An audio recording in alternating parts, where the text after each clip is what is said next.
வருந்தாவகையின் மனத்தாமரையினில் வந்து புகுந்து இருந்தாள் பழைய இருப்பிடமாக. இனி எனக்கு பொருந்தாது ஒரு பொருள் இல்லை, விண்மேவும் புலவருக்கு விருந்தாக வேலை மருந்தானதை நல்கும் மெல்லியலே.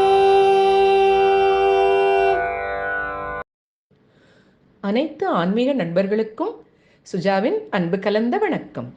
முந்தைய 89வது துதியில் உடம்பிலிருந்து உயிர் பிரியும் நிலையில் தன் முன்னே வரவேண்டும் என்று அம்பிகையிடம் வேண்டுகோள் விடுத்த பட்டர் இந்த 90வது பாடலிலே அன்னை தன் மனக்கோவிலில் வந்து குடியிருப்பதை நினைத்து பெருமைப்பட்டு பாடுகிறார்.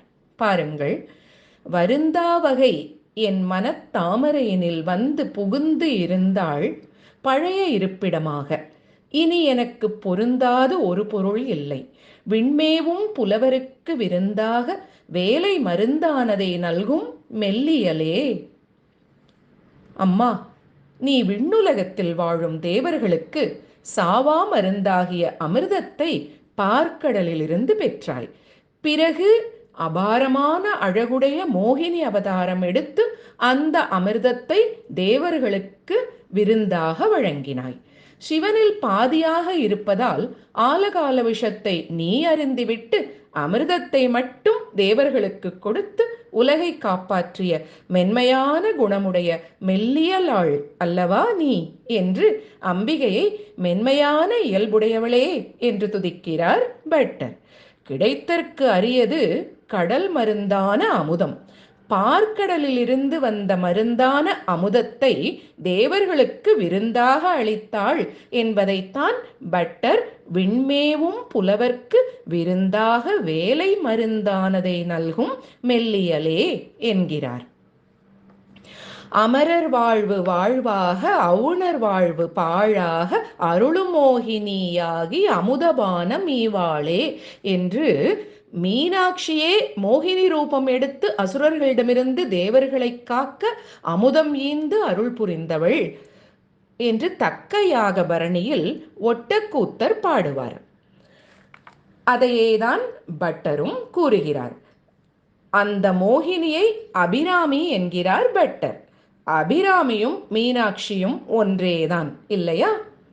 உன்னை தொழும் அடியவர்களை காப்பாற்றி அருளும் மென்மையான குணம் படைத்த அம்பிகையே, நான் நிறைய பிறவிகள் எடுத்து மரணமடைந்து மீண்டும் பிறந்து வருந்துகிறேன். அதை கண்ட நீ இனிமேலும் நான் வருந்தக்கூடாது என்று என் இதய கமலத்தில் வந்து புகுந்து கொண்டாய். என் மனமாகிய தாமரையில் பல நாட்களாக பழகிய இடத்தைப் போல நிலையாக அமர்ந்து கொண்டாய். அதனால் இனிமேல் எனக்கு கண்டிப்பாக மறுபிறவி கிடையாது. இதைவிட எனக்கு ஒரு பெரிய பாக்கியம் கிடைக்குமா அம்மா? என் உள்ளத்தையே வீடாக எடுத்துக்கொண்டு விட்டதால் இனி எனக்கு கிடைக்க வேண்டிய பொருள் என்று எதுவுமே இல்லை. உன்னை விட அரிய பொருள் என்று இந்த உலகில் ஏதாவது இருக்கிறதா? ஒன்றுமே இல்லை அம்மா. எனக்கு இனி ஒரு குறையும் இல்லை என்று புலகாங்கிதம் அடைகிறார் பட்டர். உள்ளம் எளிதாக அம்பிகைக்கு ஆட்பட்டு விட்டால் அடைய முடியாத பொருள் என்று உலகில் ஒன்றுமே இல்லை என்று உறுதியாக எண்ணுகிறார். அதைத்தான் நான் வருந்தாவகை என் மனத்தாமரையினில் வந்து புகுந்து இருந்தாள் என்று கூறிவிட்டு, அவள் வந்ததினால் இனி எனக்கு பொருந்தாது ஒரு பொருள் இல்லை என்று எதன் மேலும் பற்று இல்லாமல் தன் மனம் பக்குவப்பட்டு விட்டதை உணர்த்துகிறார் பட்டர். பூசலார் என்னும் நாயனார் சிவபெருமானுக்கு தன் மனத்திலேயே கோவில் கட்டி அவரை பிரதிஷ்டை செய்து கும்பாபிஷேகம் செய்தது நம் எல்லோருக்கும் தெரிந்ததுதான் இல்லையா? அவரின் உள்ள கோவிலில் இருந்து அபிஷேக ஆராதனைகளை சிவபெருமான் ஏற்றுக்கொண்டதை காஞ்சியை ஆண்ட பல்லவ மன்னர் மூலமாக உலகிற்கு தெரிவித்தார் சிவபெருமான். மனித வாழ்வில் உள்ளம் முதன்மையானது. அது பக்குவப்பட்டு விட்டால் எல்லா செயலையும் சிறப்பாக செய்ய இயலும். உள்ளத்தில் இருந்துதான் பேச்சு வரும், எழுத்து வரும். பேச்சு எழுத்து மூலமாகத்தான் மற்ற செயல்கள் நடக்கும். உலகம் இப்படித்தான் செயல்படுகிறது இல்லையா?